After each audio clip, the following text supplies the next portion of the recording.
PM Sri திட்டத்தை நடைமுறைப்படுத்த முயற்சிக்கும் மாநில அரசை கண்டித்து சிபிஐ தலைமையில் மூணாறில் கண்டன ஆர்ப்பாட்டம் நடைபெற்றது. சிபிஐ மாவட்ட செயலாளர் கே. சலீம்குமார் ஆர்ப்பாட்டத்தை துவக்கி வைத்தார். கடந்த இடதுசாரி அரசு கைவிட்ட பிஎம் ஸ்ரீ திட்டத்துடன் தற்போதுள்ள மாநில அரசு முன் செல்வதற்கான முயற்சியை கைவிட வேண்டும் என்று வலியுறுத்தி சிபிஐ தலைமையில் பல்வேறு இடங்களில் கண்டன ஆர்ப்பாட்டங்கள் நடத்தப்பட்டு வருகிறது. இதன் பாகமாக சிபிஐ தலைமையில் பிஎம் ஸ்ரீ திட்டத்தை கைவிட வேண்டும் என்று சிபிஐ போராட்டங்களை பலப்படுத்தியுள்ளது.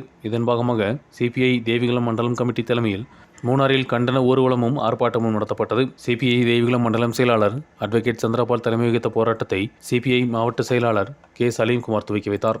ജനങ്ങളുടെ പ്രയാസങ്ങൾ പരിഹരിക്കുന്നതിനെ കുറിച്ചല്ല, മറിച്ച് കേന്ദ്ര ഗവൺമെന്റിന്റെ വിദ്യാഭ്യാസ നയം PMC പദ്ധതി ഈ കേരളത്തിൽ നടപ്പിലാക്കുവാനുള്ള നടപടി ആരംഭിച്ചു കഴിഞ്ഞു. നിങ്ങളൊരു കാര്യം അറിയേണ്ടത്, ഇന്ന് കേരളത്തിന്റെ വിദ്യാഭ്യാസ വകുപ്പ് കൈകാര്യം ചെയ്യുന്നത് മുസ്ലിം ലീഗാണ്.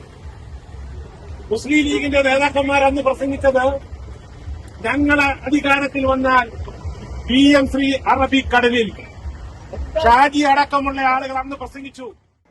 போராட்டத்தில் சிபிஐ மாவட்ட எக்ஸிகியூட்டிவ் உறுப்பினர் பி. முத்துப்பாண்டி, மாவட்ட கவுன்சில் உறுப்பினர் P. Kamaraj, T. M. Murugan, T. Ganesan, S. M. Kumar போன்றவர்கள் பங்கெடுத்தனர்.